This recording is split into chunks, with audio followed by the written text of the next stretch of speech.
আসসালামু আলাইকুম রহমতুল্লাহ। সম্মানিত দর্শক, আশা করি সকলে ভালো আছেন। আমি আল্লাহর মতে ভালো আছি। আমরা অনেকেই যে কালিমাগুলো রয়েছে, এই কালিমাগুলো আমরা সহিশুদ্ধভাবে অর্থ সহকারে আমরা পড়তে জানি না। বিশেষ করে অর্থ বলতে পারলেও আরবিটা আমাদের সহিশুদ্ধ হয় না, সুন্দর হয় না। তো আজকে যে কালিমাগুলো রয়েছে, এই কালিমাগুলো নিয়ে একটি ভিডিও তৈরি করলাম। কালিমাগুলো যাদের সহিশুদ্ধ হয় না, তারা এখান থেকে সহিশুদ্ধ করে নিতে পারবেন। আমি প্রত্যেকটি কালিমা সুন্দর করে ভেঙে ভেঙে আপনাদেরকে বুঝিয়ে দেওয়ার চেষ্টা করব। তো যারা আমার চ্যানেল নতুন হয়েছেন তারা অবশ্যই চ্যানেলটি সাবস্ক্রাইব করে দিবেন এবং বেশি বেশি শেয়ার করে দিবেন, এগুলো যাতে করে অন্যান্য ভাই বোন যারা আছে তারাও শিখতে পারে। আমরা অনেকেই এগুলা জানি না। হ্যাঁ, কয়টা কালিমা রয়েছে, কী কী কালিমা রয়েছে, এগুলো আমরা অনেকেই জানি না। তো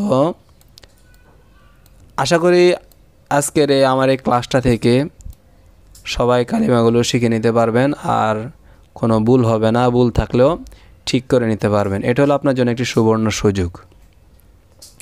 দেখুন, এখানে হলো কালিমা তয়্যিবা। হ্যাঁ, একদম সহজ।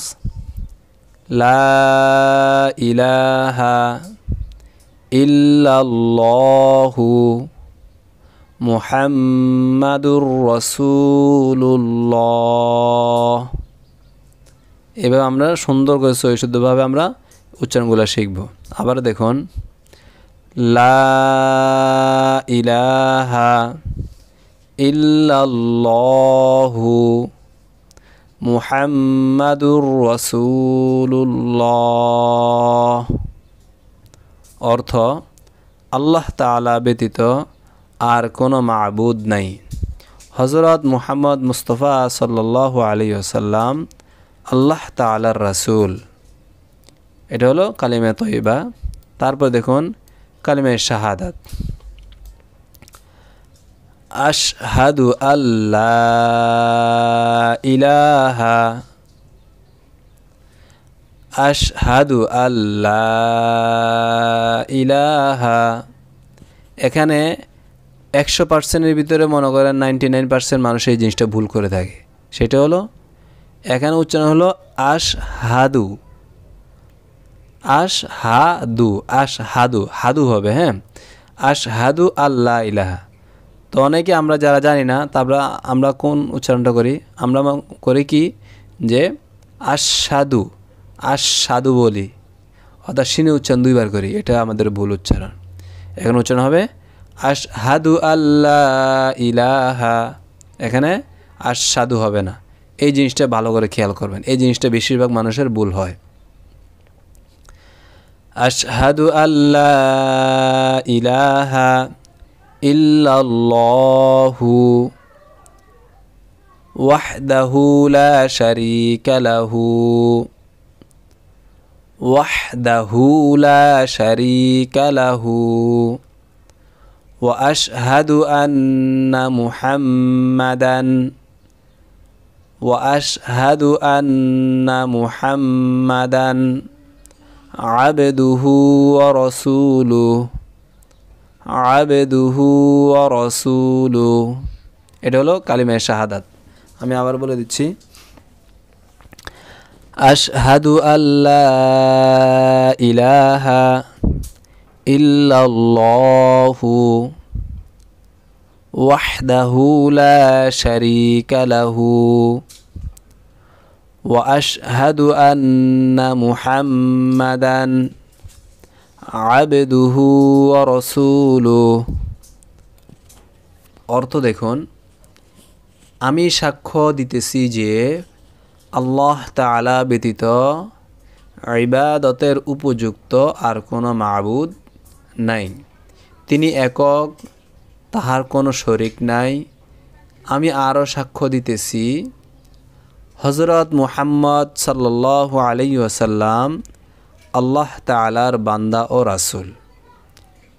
এ হলো দুইটি কালিমা। আর একটি হলো কালিমায়ে তাওহীদ। একদম সহজ, এই কালিমাটা একদম সহজ। দেখুন, লা ইলাহা ইল্লাল্লাহু ওয়াহদাহু লা শারীকা লাহু লাহুল মুলকু ওয়া লাহুল হামদু ইউহয়ী ওয়া ইউমীতু ওয়া হুয়া হাইয়্যুল লা ইয়ামুতু বিয়াদিহিল খায়র ওয়া হুয়া আলা কুল্লি শাইইন কাদির। এটা আমরা ভালো করে মুখস্থ করে নিব। আমরা অনেকেই এগুলো জানি না। আমরা মুসলমান হয়েছি কিন্তু আমরা কালিমা পড়তে পারি না। আবার দেখুন, লা ইলাহা ইল্লাল্লাহু ওয়াহদাহু লা শারীকা লাহু লাহুল মুলকু ওয়া লাহুল হামদু ইউহয়ী ওয়া ইউমীতু ওয়া হুয়া হাইয়্যুল লা ইয়ামুতু বিয়াদিহিল খায়র ওয়া হুয়া আলা কুল্লি শাইইন কাদির। অর্থ দেখুন, অর্থ আল্লাহ তাআলা ছাড়া আর কোনো মাবুদ নাই, তিনি একক, তাহার কোনো অংশীদার নাই, প্রকৃত রাজত্ব তাহারই এবং তিনি সকল প্রশংসার অধিকারী, তিনি জীবন মরণ দাতা, তিনি অমর, তাহার মৃত্যু নাই, সকল বালাই তাহার হাতে এবং তিনি সর্বশক্তিমান। তারপরে দেখুন কালিমায়ে তামজিদ, তিনটা কালিমা গেল। এটা হলো কালিমায়ে তামজিদ, এটাও সহজ, আমরা দুই একবার পড়লে আমাদের মুখস্থ হয়ে যাবে, কিন্তু আমরা অনেকে জানি না। দেখুন, সুবহানাল্লাহি ওয়াল হামদুলিল্লাহি ওয়া লা ইলাহা ইল্লাল্লাহু আল্লাহু আকবার ওয়া লা হাওলা ওয়া লা কুওয়াতা ইল্লা বিল্লাহিল আলিয়্যিল আযীম। এটা হলো কালিমায়ে তামজিদ, একদম সহজ আর অনেক ছোট। এটা দেখুন, সুবহানাল্লাহি ওয়াল হামদুলিল্লাহি ওয়া লা ইলাহা ইল্লাল্লাহু আল্লাহু আকবার ওয়া লা হাওলা ওয়া লা কুওয়াতা ইল্লা বিল্লাহিল আলিয়্যিল আযীম। অর্থ দেখুন, সকল পবিত্রতা এবং প্রশংসা আল্লাহ তাআলার জন্য এবং আল্লাহ তাআলা ব্যতীত আর কোনো মাবুদ নাই। আল্লাহ সর্বশ্রেষ্ঠ। সুমহান আল্লাহর সাহায্য সহায়তা ছাড়া অন্য কাহারও দুঃখ নিবারণ ও সুখ দানের শক্তি নাই। তারপর দেখুন ইমানি মুজমাল, এটা একদম ছোট। আমানতু বিল্লাহি, আমরা যারা কালিমা সহি শুদ্ধভাবে জানি না তাদের জন্য খুবই সুবর্ণ একটি সুযোগ মুখস্থ করে নেওয়ার। আমানতু বিল্লাহি কামা হুয়া বিআসমাইহি ওয়া সিফাতিহি ওয়া ক্বাবিলতু জামিআ আহকামিহি।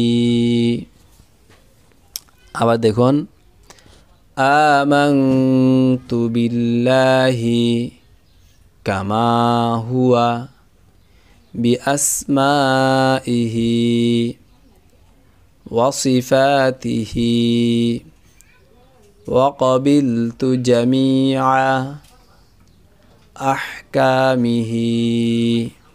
অর্থ, আমি ঈমান আনিলাম আল্লাহ তাআলার উপর, তিনি যেমন রহিয়াছেন তাহার নামসমূহ